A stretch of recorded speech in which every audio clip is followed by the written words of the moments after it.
Hi అండి, welcome to our channel. ఈరోజు మనం బజ్జీ మిర్చితో ఎప్పుడూ చేసుకునే బజ్జీలే కాకుండా ఇలా టేస్టీ కర్రీని ఎలా తయారు చేసుకోవాలో చూద్దాం. చాలా టేస్టీగా ఉంటుంది. అన్నంలో కానీ చపాతీలో కానీ సూపర్గా ఉంటుంది. ఒక్క ముద్ద కూడా వదలకుండా తినేస్తారు. మరి ఈ టేస్టీ కర్రీని ఎలా తయారు చేసుకోవాలో చూసేద్దాం. ముందుగా బజ్జీ మిర్చిని తీసుకొని ఇలా వాష్ చేసి పెట్టుకోవాలి. తర్వాత చాకుతో ఇలా మధ్యలోకి ఘాట్లాగా పెట్టుకోవాలి.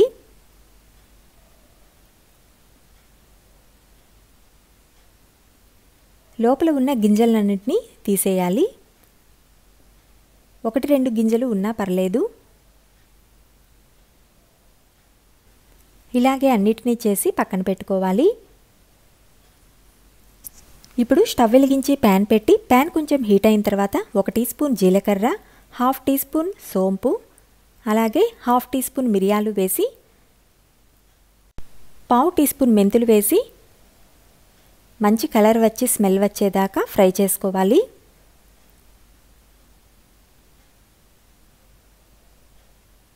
ఇలా కలర్ చేంజ్ అయిన తర్వాత స్టవ్ ఆఫ్ చేసి వీటిని ఒక ప్లేట్లోకి తీసుకొని పక్కన పెట్టుకోవాలి.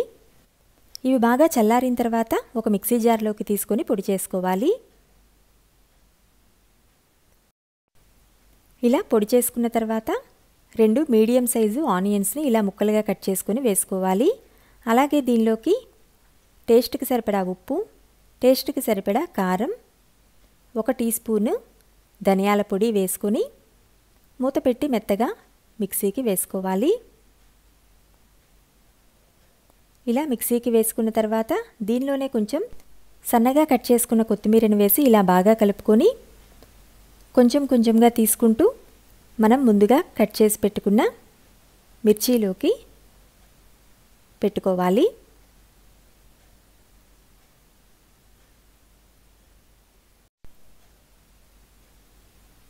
ఇలాగే అన్ని మిర్చిలో కూడా ఈ మసాలాని పెట్టుకోవాలి. ఇలా పెట్టుకొని పక్కన పెట్టుకోవాలి.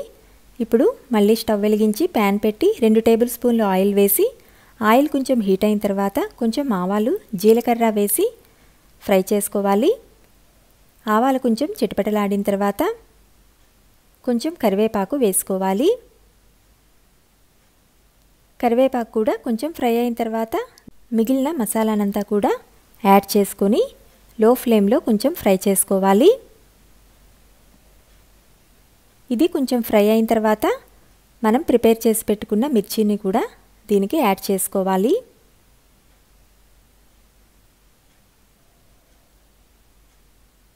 ఇప్పుడు మూత పెట్టి ఒక 2 నిమిషాలు మగ్గనివ్వాలి. 2 నిమిషాల తర్వాత మూత తీసేసి దీనిలోకి 1/4 కప్పు కొబ్బరి పాలని యాడ్ చేసుకోవాలి. ఈ కొబ్బరి పాలు మనకి బయట అన్ని సూపర్ మార్కెట్లలో కూడా దొరుకుతాయి. అలాగే ఇంట్లో కూడా ఈజీగా చేసుకోవచ్చు. ఇలా కొబ్బరి పాలని యాడ్ చేయడం వల్ల మనకి మసాలా, కారం అంతా కూడా బాగా సెట్ అవుతుంది. ఇలా ఒకసారి కలిపేసుకొని మూత పెట్టి ఒక 10 నిమిషాలు మగ్గనివ్వాలి.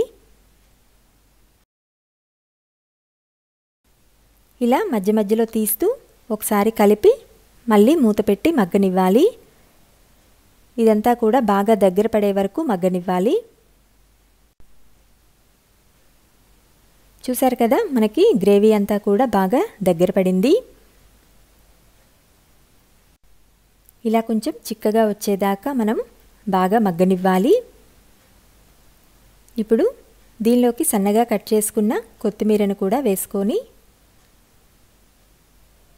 స్టవ్ ఆఫ్ చేసి వేడివేడిగా సర్వ్ చేసుకుంటే చాలా టేస్టీగా ఉంటుంది. రైస్లో కానీ చపాతీలో కానీ దేనిలోకైనా కూడా చాలా బాగుంటుంది. ఈసారి ఇలా బజ్జీ మిర్చితో ఒకసారి ట్రై చేయండి. మీ ఇంట్లో అందరికి కూడా చాలా బాగా నచ్చుతుంది. ఈ వీడియో కనుక మీకు నచ్చినట్లయితే లైక్ చేయండి, షేర్ చేయండి, అలాగే కామెంట్ చేయండి. ఇలాంటి మరిన్ని వీడియోల కోసం మా ఛానల్ని సబ్స్క్రైబ్ చేసుకోండి. Thanks for watching.